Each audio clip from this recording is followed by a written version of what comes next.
Spiritual Principles. Rabbi Michael-ben-Pesach, Portnaar. The 35th Spiritual Principle. No Partzuf receives mochin other than from his own higher, and not from the highest of the higher. From Tes, Talmud Eser Sfirot. Please refer to the written materials for the text in Hebrew. And it is known that the light is given for each upper to the lower, and therefore the lower are obliged to receive abundance from the higher, but at a more subtle, finer level than them. And the upper gives them abundance only from its lowest and coarsest aspect that it has. Thus, it turns out that the properties of the light coming from the highest to the Kli coincides with the properties in the lower one, for there is conformity in terms of properties of the thickest and coarsest aspect that is in the higher, with the finest aspect, the thinnest aspect, which is in the lower. And it turns out that the lower one cannot receive all the light that relates to it, intended for it to receive, but only a very small part of it, as far as the thinnest part of its Kli in which it can receive, and the other steps that are in it, which are not so thin, they must be left without light that corresponds to them, due to the differences in their attributes with respect to the higher one, which gives to them. Who carries the light of the head, mochin, to the next level? It is always Nei, Netzach, Hod, Yesod, of the highest level. For the sake of this goal, they acquire their Nei, and the lower of them, then to the lower level, and carry the mochin, and give gadlut within these Nei. Mochin is the illumination of the head, Chokhmah, Bina, and Da'at. Knowledge in the holy language is called Da'at. Where is Da'at? In the head of the Partzuf. We say, from my flesh I will see the Creator, is the most important principle of Ari. For example, from the Or Hoser, which we raise in the individual spiritual work, we receive the Or Yeshar into it. The lower man, a man of this world, was created in the likeness of a higher man, a higher person. Therefore, everything can be seen in the person of our world. In a person of our world, this is the spiritual knowledge. And what does knowledge of the spiritual mean? What is Sefirah Da'at, knowledge, and where is its root? What I want to say now is very subtle, and you have to listen to it many times in order to penetrate it. Where is the root of knowledge? It is in the body. There are three parts of the Partzuf, the Rosh, the Toch, and the Sof. Or one can say the Rosh and the Guf. Da'at is not some special Sfirah. It is the resulting Sfirah. Man, that rises, is in fact Vak of Zeir Anpin plus Nukva. For example, the body of the Partzuf. We are not talking about Kelim. Only Reshimo can rise. So this is Reshimo from Vak. One can say Zat, the seven lower ones. Where does this Reshimo come from? From below. Knowledge, a real spiritual Da'at, does not just come from the top down in one fell swoop. The first movement is to lift the man from the body. And the body is not knowledge. It's not thoughts. In my head there are thoughts, and thoughts are different. Everything in the head is like thoughts. There is a level of Chokhmah. There is a level of Binah. But these are all thoughts, subtle desires. And some are so subtle that there is not even aviyut, as in the Keter. This is called pure ratzon in Hebrew, or rawa in Aramaic. So, Da'at never comes into the head until man is raised. First, from the body, there is an elevation of man into the head, between the Chokhmah and Bina in the head. What is Guf? This is the desire of man. We have no tangible desires in our head, although these are desires too, but they are very subtle. They are very subtle desires at the level of thoughts. But da'at is the desires of the body, the desire of the Partsuf, Hagat, and Nehim. This is man, this is da'at. Thus, when the man, which is called da'at, is raised, it causes a zivug there, and then the spiritual knowledge comes from the result of this zivug. And now they give the middle line to da'at, but da'at is out of place there. There it must stand between Chokmah and Binah in order to constantly supply the knowledge from there to the body, for it is caused by the lower part of the Partsuf. And if this is so, then if the knowledge of Da'at is first called from below and rises to the head of the Partsuf between Chokmah and Binah, then a zivug is made in the head, Rosh, and the third line is drawn. Da'at calls 3 lines and exists through them. Now Da'at receives knowledge. This is in the head, but it is obliged to lower the spiritual knowledge into the body of the Partsuf. This is the function of Da'at. Da'at has both right and left sides. On the right it has Hasidim, and on the left, Gvurot. Nothing disappears in the spiritual. He went up there, he may come down. When he descends, nothing rises, of course. Then the fact that he has risen with the effort or the awakening of the lower when studying Kabbalah or through meditation is supplemented and now descends onto him. When we say descends, it means that it now gives light to the lower da'at, which means in the head of Vak. For example, over Hagat and Nei. For the body of the Partsuf, Vak also has the Rosh, Toch, and Sof. Now listen carefully, as what I'm saying now is a product of in-depth study, and you have to write it down for yourself in order not to forget it instead of just listening. We must deal with this, for where else can it be found? You have to go through thousands, if not tens of thousands of pages, and then another question, what will you get? So there is nothing in general that is not present in the particular, in all of creation. The Vak of any Partsuf also consists of Rotas, Rosh, Toch, Sof. We haven't talked about this yet, but just the time that it has come to show where Da'at descends when it receives Mad. What we're talking about now is deep Kabbalah. So what is Rosh of Vak, of the Partsuf? This is Hesed and Guvara. And we consider Vak in a particular respect that will have 3 parts. Rosh Vak, this is Hesed and Guvara. Toch Vak, this is Tiferet Netzach. And Sof Vak, this is Chod and Yesod. And the first thing I call is Gar, and the second is Vak. For example, Hesed is the Gar, and the Guvara is the Vak. And it has its own Gar and Vak, or Panim and Achor. Now we're talking about Da'at, which is called the lower, and now stands as the messenger of the body between Chokmah and Binah. Nothing disappears in the spiritual, and now this Da'at must give the light that it received from the illumination of the Zivug into the body, Vak, of the Partsuf. Where does it give it? So before Da'at rises into the common Rosh of the entire common Partsuf, it rises from below and takes Reshimo from all the Zat, and raises it into the head of Vak. That is, it raises it over Hesed and Guvara. He cannot immediately raise them to the Rosh of the whole Parsuf. Of course, everything is done instantly. There are no partial actions in the spiritual.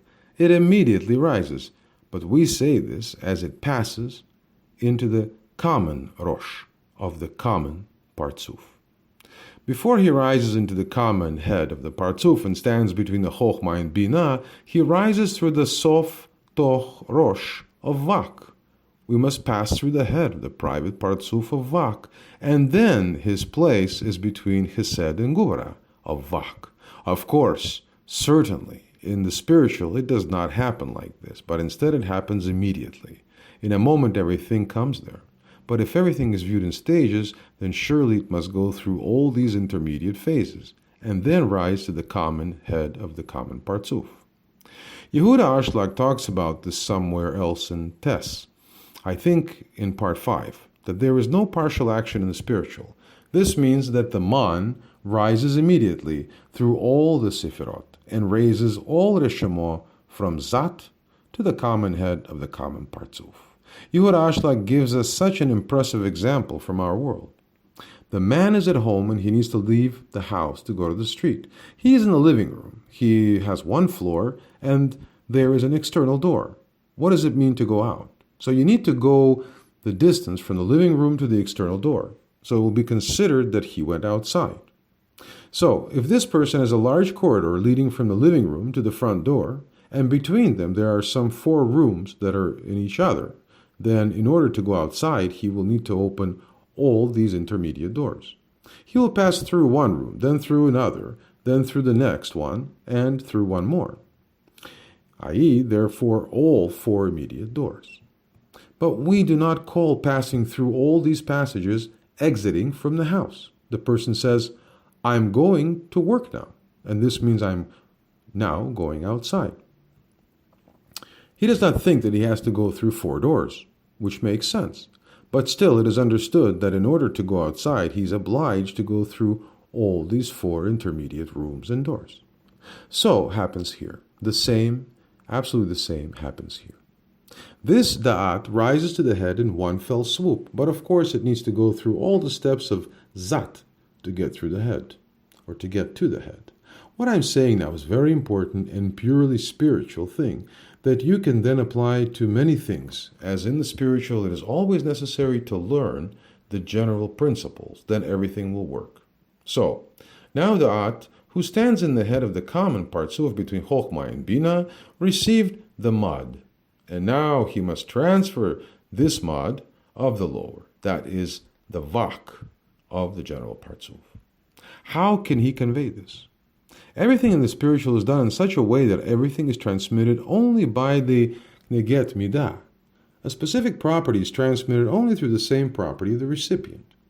Keter gives the highest through Keter of the lowest. Chokhmah gives through Chokhmah, Da'at through Da'at.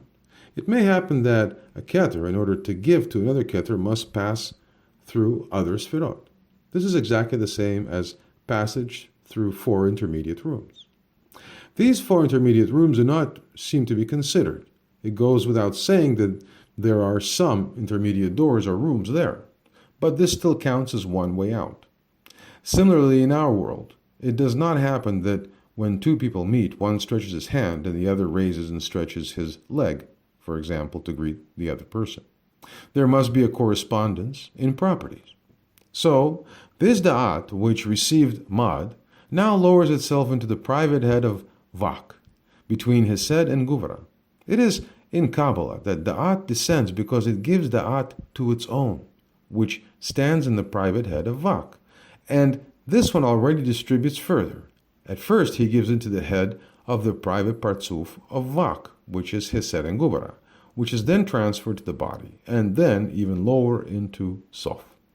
Eventually we will see that Yesod has complete similarity with Da'at, as only in Da'at there are full 5 Gvurot and 5 Hasidim, left and right. But they are in such a volume and such a quality that they are now suitable to give them to the highest or to the 5 highest Sfirot of Ze'ah.